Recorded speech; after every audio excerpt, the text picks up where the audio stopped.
Whenever you think your retirement plans are on a straight line, it doesn't necessarily come out that way. There's a slight curve in the road with our retirement plans, not so much with me, but Beth, and I think it's understandable, has had a little bit of a change of heart. And we'll tell you about it right after this.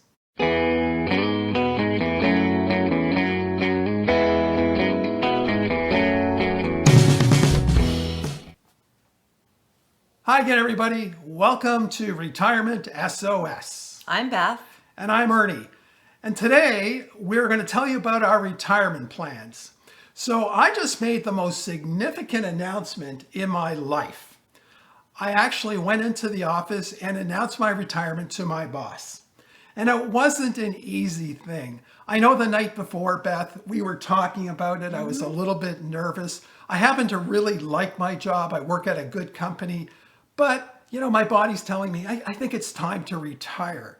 So that morning, I got up, did the usual thing, drove to work, and that's all I could think about was going into my boss's office and announcing my retirement. It was a little scary for me.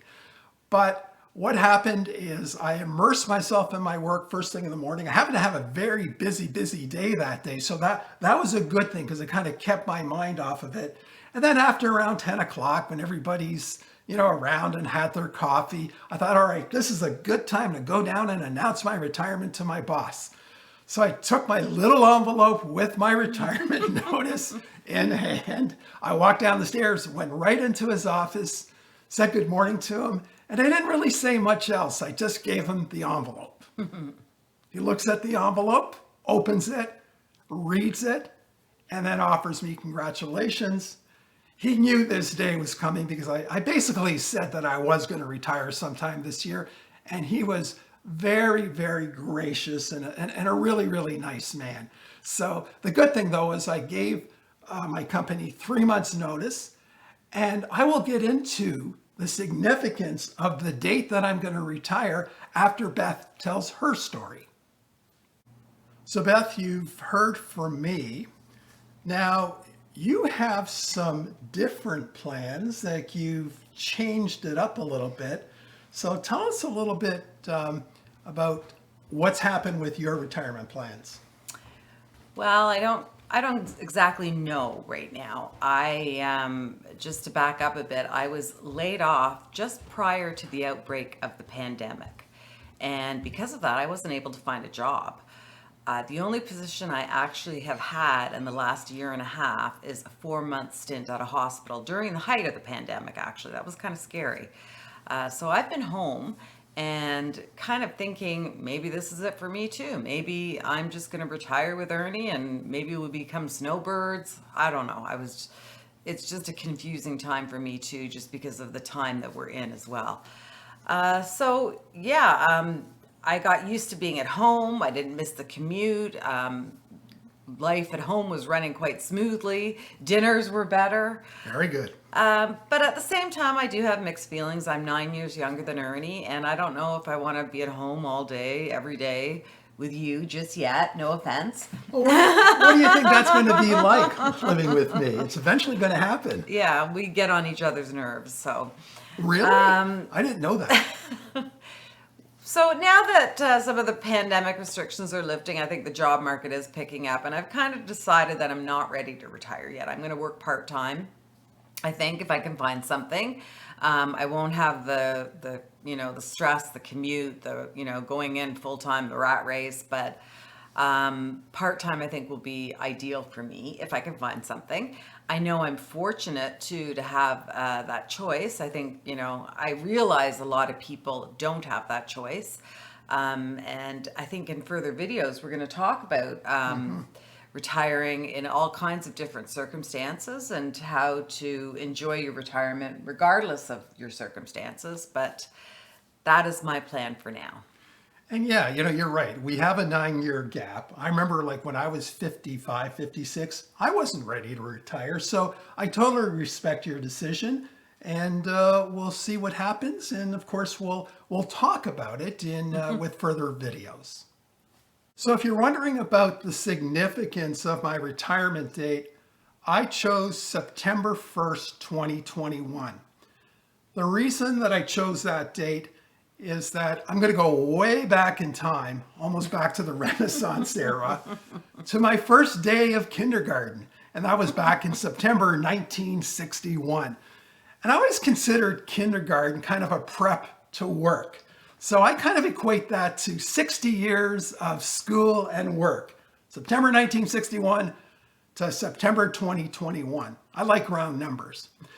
And I still remember on that first day of kindergarten, I'm looking out the window and I see my mother just walking away in the distance. And You cried. I know I did not cry, but I remember taking a big gulp.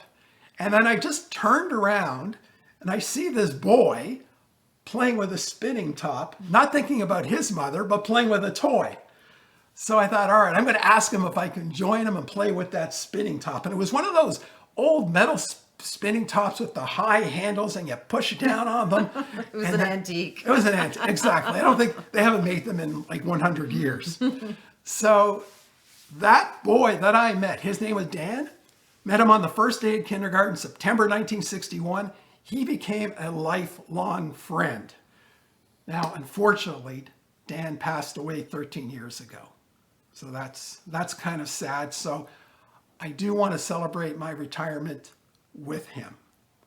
So again, this YouTube video is dedicated to my good friend, Dan. And the last reason why I'm retiring in September is that I'm not taking a lot of vacation this year. I want to be as tired as possible when I retire. So really, we're only going to take a couple of days off in July. We're just going to go up north, right? Just for a couple of days. And that's going to be the extent of my vacation so that when I retire in September of 2021, I'll be exhausted. You'll be ready. I'll be ready. I'll be like a hockey player playing his last game, leaving everything on the ice. And you know what? I know when I was in my 20s, I attended a lot of retirement celebrations during my career. And I remember... You hung out with a lot of 65-year-olds in your 20s? Well, retirement celebrations at work. Oh, okay. Yeah, at work. Yeah, no, I always respected older people, but I hung out with people my own age. Okay. You're making me older than I think. Anyways, so there's a couple of interesting retirement celebrations that come to mind. There was one guy that retired. He was a sales rep. He was a real outgoing guy. That day, on his retirement day, he brought in a golf club and a cane. And he had a cigar in his mouth. Now, he wasn't allowed to smoke it. It was an unlit cigar. So that whole day after his retirement celebration, he's just going around the office with his golf club, his cigar, and his cane, just, saying goodbye to everybody. And the second retirement celebration that I remember was a little bit strange, and it's actually quite sad. It's a guy that retired. It actually only happened a few years ago.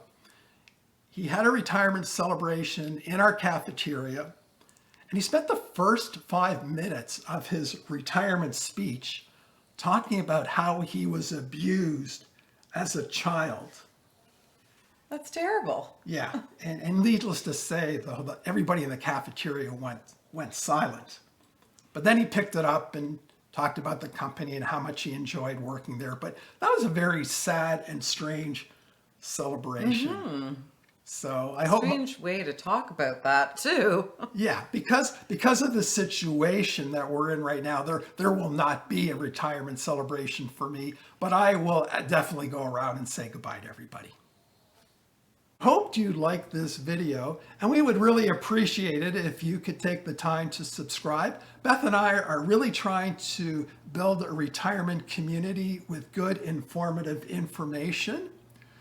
And we'd also like to give a special shout out to the folks that are homebound that unfortunately are unable to leave their houses. And we really appreciate you watching, and we're always thinking about you. So until next time. Bye for now.